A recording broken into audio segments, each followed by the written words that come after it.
చాలా ఇంపార్టెంట్ కాదు. ఇప్పుడు రాష్ట్రంలో 33 జిల్లా 31 జిల్లాల రావడం అనేది ఇంపార్టెంట్ కాదు. ఈ ప్రతిపాదన జిల్లా కలెక్టర్ గారు పంపించిన మనకు పైలట్ ప్రాజెక్ట్ కింద బుగ్గారం కాపాను బుగ్గారం వచ్చింది.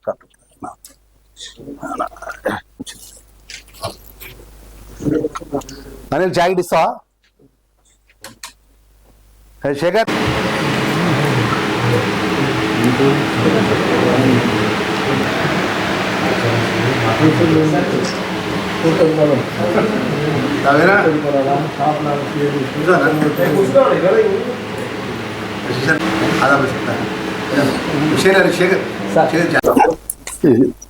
సెట్టింగ్ కానీ తప్పితే కదా.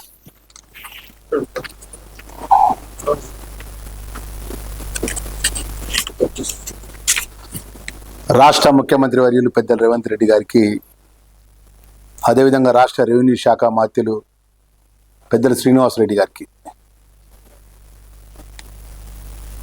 జగిత్యాల జిల్లా కాంగ్రెస్ తరపున ప్రభుత్వ విపుగా ధర్మపురి శాసనసభ్యుడిగా మనస్ఫూర్తిగా నేను వారికి ధన్యవాదాలు తెలియజేస్తున్నా. ఎందుకంటే జగిత్యాల జిల్లాలో ధర్మపురి నియోజకవర్గానికి బుగ్గారం మండలం భూభారతి పైలట్ ప్రాజెక్ట్ కింద బుగ్గారం మండలాన్ని తీసుకున్నందుకు మనస్ఫూర్తిగా నేను వారికి కృతజ్ఞతలు, మనస్ఫూర్తిగా అభినందనలు తెలియజేస్తున్నా.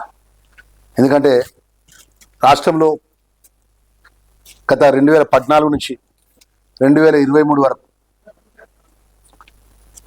బీఆర్ఎస్ టీఆర్ఎస్ పార్టీ అధికారంలో ఉన్నప్పుడు వారు తీసుకొచ్చినటువంటి ధరణి ద్వారా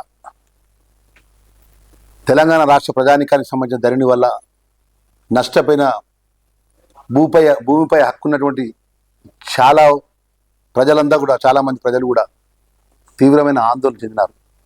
ఒకసారి రెవెన్యూ లోపల రికార్డు పరంగా ఇబ్బంది వచ్చినప్పుడు ధరణి ద్వారా రికార్డులో వారి యొక్క హక్కు తారుమారైతే నేరుగా మీరు కోర్టుకు అప్రోచ్ కావాలి తప్ప నెక్స్ట్ సెకండ్ ఆప్షన్ ఏం లేకుండే.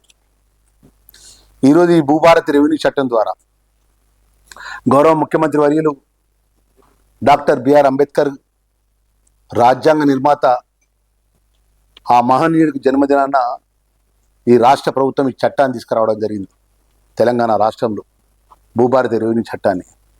దానిలో భాగంగా రేపు 5వ తారీఖు మన జిల్లాకు సంబంధించినటువంటి బుగ్గారం మండలం లోపల పైలట్ ప్రాజెక్ట్ కింద ఈ మండలాన్ని తీసుకోవడానికి ముఖ్యంగా రాష్ట్ర ముఖ్యమంత్రి వర్యులకు, రెవెన్యూ శాఖ మంత్రులకు, జిల్లాకు సంబంధించిన జిల్లా కలెక్టర్ గారికి, సత్యప్రసాద్ గారికి మనస్ఫూర్తిగా నేను ధన్యవాదాలు తెలియజేసుకుంటున్నా.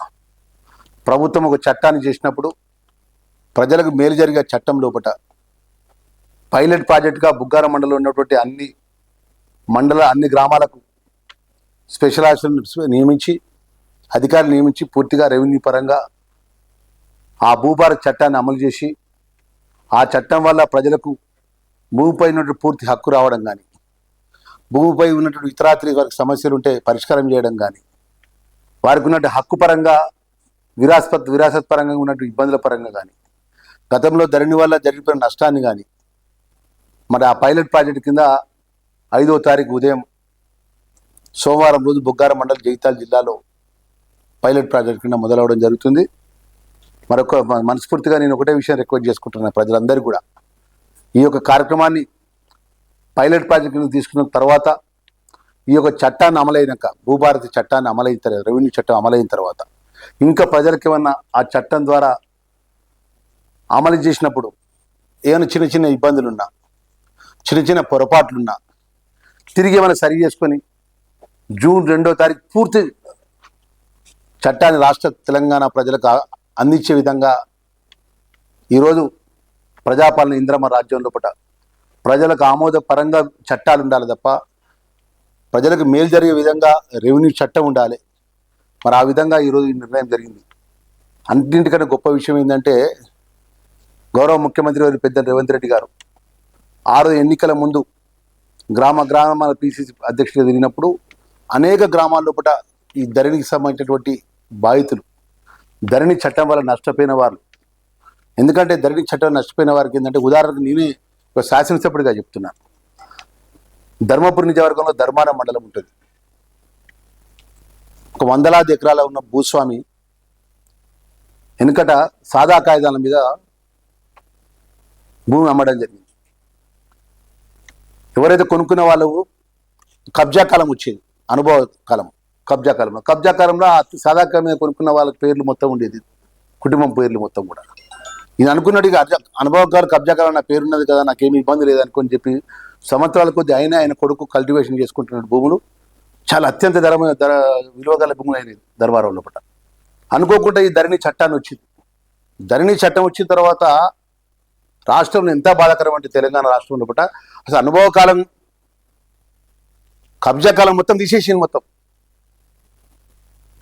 తీసేస్తే ఎవరైతే వాళ్ళ తాతలు వాళ్ళు ఉన్నటువంటి సాదా కాలం అమ్మినటువంటి ఆ పట్టదారి పేరే ధరణిలోకి వచ్చింది. ఆయన ఓనర్ అయిపోయింది డాక్యుమెంట్ ప్రకారంగా. 20-25 సంవత్సరాలు 30 సంవత్సరాలకి వెళ్ళి కష్టపడి పొలం దున్నుకొని ఆ పొలం వడ్లు పండించుకున్నటువంటి రైతుకు హక్కు కోల్పోయాడు. హక్కు కోల్పోయినాక వాళ్ళ తండ్రి దగ్గర సాదా కాయం తీసుకుంటే కొడుకులది పోయి హైదరాబాద్ ఉంటే పోయి అడిగితే మేము చేయం, మార్కెట్ రేటుకి విలువ ఉన్నది, మార్కెట్లో సగభాగం ఇస్తే మేము వచ్చి రిజిస్ట్రేషన్ చేస్తాం అని చెప్పి అనేక ఇబ్బందుల పాలైంది. మేము నేరుగా కూడా మాట్లాడిన వారితో. ఆ భూస్వామి ఒక కొడుకుతో నేను హైదరాబాద్ ఉంటే మాట్లాడినా, మీ తండ్రి గారు ఆ భూమి పేదవాళ్ళ దగ్గర డబ్బులు తీసుకొని సాదా కాగితం ఇచ్చినారు, ఆ అనుభవకాలం పోవడం వాళ్ళకి అన్యాయం జరిగింది, ఆ చట్టపరంగా ఉన్న ధరణి వాళ్ళు అడ్డం పెట్టుకొని వాళ్ళకి ఇబ్బంది పెట్టద్దు అంటే లేదు, మీరు ఎవరు మాట్లాడినా మేము మాట్లాడిపోయినా మేము హక్కుదారులమైనాం అని చెప్పేసి అనేక ఇబ్బందుల పాలై కొంతమంది ధరణి వల్ల ఈ రాష్ట్రంలో సొసైటీ ఆత్మహత్య కూడా చేసుకున్నారు రైతులు కూడా. రెవెన్యూ చట్టాన్ని హక్కును కోల్పోయిన సందర్భం అనమాట. ఆ రోజు పిసిసి అధ్యక్షుడు ఒకటే మాట మాట్లాడారు రేవంత్ రెడ్డి గారు, ఏదేమైనా కూడా ఈ రాష్ట్రం ఇంద్రమ రాజ్యం వచ్చిన వెంటనే 100% ఈ ధరణిని తీసుకుపోయి బంగాళాఖాతంలో కలుపుతా, ఈ ధరణి చట్టాన్ని పూర్తి రద్దు చేస్తా అని ఇచ్చిన మాటను రాజ్యాంగ నిర్మాత అంబేద్కర్ గారి యొక్క జయంతి సందర్భంగా చట్టాన్ని అమలు చేసి ఆ చట్టాన్ని పైలట్ ప్రాజెక్ట్ కింద జగిత్యాల జిల్లాలో ధర్మపురి నియోజకవర్గంలో బుగ్గారం మండలానికి జిల్లా కలెక్టర్ యొక్క ప్రతిపాదన ద్వారా వచ్చినందుకు మనస్ఫూర్తిగా మరొక్కసారి ధన్యవాదాలు తెలియజేసుకుంటూ, రెండో విషయం సోమవారం సాయంత్రం 4 గంటలకు పంచాయతీరాజ్ శాఖ మంత్రులు సీతక్క గారు జగిత్యాల జిల్లా పేగడపల్లి మండలం ఉన్నటువంటి కీచులాడపల్లకు సుమారు 20 కోట్ల రూపాయల సిఆర్ఆర్ గ్రాంట్ ద్వారా రోడ్లకు సంబంధించిన శంకుస్థాపన పనులు శంకుస్థాపన చేయడానికి రావడం జరుగుతుంది సాయంత్రం 4 గంటలకు. సీతక్క గారికి మా ధర్మపురి గారి జగిత్యాల జిల్లాకు సంబంధించిన అనేక రోడ్లకు సంబంధించిన విషయాలు కానీ, అంగన్వాడికి సంబంధించినటువంటి సమస్యల విషయంలో కానీ, ఈ ప్రాంతాన్ని జిల్లాకు సంబంధించిన అనేక సమస్యలు వారి దృష్టికి తీసుకెళ్తారనే విషయాన్ని తెలియజేసుకుంటూ, మన ఆ కార్యక్రమాన్ని పెద్ద ఎత్తున జగిత్యాల జిల్లాలోని అన్ని వర్గాల కాంగ్రెస్ పార్టీ శ్రేణులు అభిమానులు 4 గంటలకు కీచులాడపల్లకు శిలాఫలక శంకుస్థాపన సుమారు 20 కోట్ల రూపాయల సిఆర్ఆర్ రోడ్లకు సంబంధించిన నిధులను శంకుస్థాపన చేయడం జరుగుతుంది.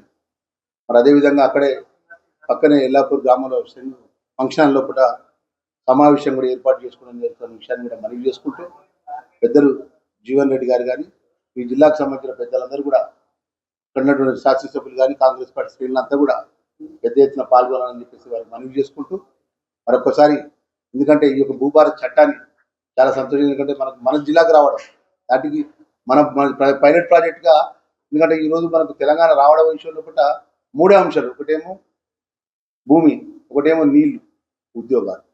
మన భూమి, మన నీళ్లు, మన ఉద్యోగాలు, మన ఆస్తి, మన హక్కుల విషయంలో చట్టాన్ని మన జిల్లాలో అమలు చేస్తున్నప్పుడు ఏ చిన్న పొరపాటున్న పైలట్ ప్రాజెక్ట్ అయిపోయిన తర్వాత మళ్ళీ తిరిగి సరి చేసే విధంగా చట్టాన్ని అమలు చేసే ఆలోచన ముఖ్యమంత్రి వరకు రెవెన్యూ శాఖ మంత్రికి ఉన్నది. కాబట్టి మరి మీరు మీ మీడియా ద్వారా మరొకసారి మనస్ఫూర్తిగా నేను శాసనసభ్యుడిగా ప్రభుత్వ విప్పుగా నిన్న నమస్కరించి మనవి చేస్తున్నా. ఈ పైలట్ ప్రాజెక్టును బుగ్గారం మండలం ఉన్నటువంటి అన్ని గ్రామాల ప్రజలు కూడా పెద్ద ఎత్తున వారికి రెవెన్యూ పరంగా చట్టపరంగా ఉన్నటువంటి ఈ చట్టాన్ని అమలయ్యే విధంగా వినతి పత్రాలు ఇచ్చి సరి చేసుకోవాలని చెప్పేసి మనవి చేసుకుంటూ, ముఖ్యమంత్రి వారికి రెవెన్యూ శాఖ మంత్రి కలెక్టర్ గారికి కూడా ధన్యవాదాలు తెలియజేస్తున్నాను. వెలగటూరు మండలం స్తంభంపల్లిలో బిఎస్సి అగ్రికల్చర్ కళాశాల ఇక్కడ ఉన్న దాన్ని మానకొండకు తీసుకెళ్తారని చెప్పేసి మాజీ మంత్రిని మొన్న విమర్శించారు. ఒకటే మాట ఇది ఒక రేపు రాయండి, స్తంభంపల్లి కానీ ధర్మపురి కానీ అగ్రికల్చర్ కళాశాల తీసుకొచ్చి జీవో గిట్టాన్ని పెడితే వారు లోపల ఈశ్వరుడు బయటకు ఈశ్వరుడు ఉంటాడు కదా, లోపల ఈశ్వరుడు వచ్చి ఏ శిక్ష పెట్టినని సిద్ధాంతం జీవో అవి తీసుకొచ్చి చెప్పారు. నేను చూపెడతాను జీవో అది అది ఎపిసోడ్ పెద్ద ఎపిసోడ్ ఉంటుంది, ప్రమాణంగా చెప్తాను. మేము ఒకటే మేము మీడియా మీటింగ్ మనం చేసుకుంటాం. మీ కళ్ళ ముందర 2018లో గెలిచి ఓడిన, అవమానాలు భరించిన ఒకటే పార్టీని ఒకటే జెండాను నమ్ముకున్నాం. ప్రజలు గుండెల్లో పెట్టుకుని నన్ను గెలిపించుకున్న ప్రజలు. ధర్మపురం ప్రజలకు సంబంధించినటువంటి ఒక అగ్రికల్చర్ కళాశాల వచ్చినట్టు కళాశాలను జీవపరంగా వస్తే దానికి వేరేదికి మళ్ళిస్తే నేను చేతులు కట్టుకొని కూర్చున్నటువంటి కార్యకర్తలు కాదు. ప్రజలు ఓట్లు వేస్తే ప్రజల పాలనతో గెలిపొందినటువంటి లక్ష్మణ్ కుమార్గా, ధర్మపురి లక్ష్మణ్ స్వామి ఆశీస్సులుగా నేను మనవి చేస్తున్నా. ఒకరోజు టైం డేట్ పెట్టుకోమని ఈశ్వరుడు టైం ఇస్తా, డేట్ ఇస్తా. అగ్రికల్చర్ కాదు, ధర్మపురి ఎస్సీ డిపార్ట్మెంట్కి సంబంధించిన ఎన్ని హాస్టల్ పట్టుకొచ్చిండు, ధర్మపురి నియోజకవర్గం మైనార్టీకి సంబంధించిన ఎన్ని స్కూల్స్ పట్టుకొచ్చి మైనార్టీ పిల్లలకు ఈమెయిల్ చేసిండు, అన్నిటిపై చర్చ పెడదాం. ఒక్క కాగితం స్తంభంపల్లిలో నేను అగ్రికల్చర్ కళాశాల పట్టుకొచ్చిన అని జీవోని చూపెట్టమన్నాను.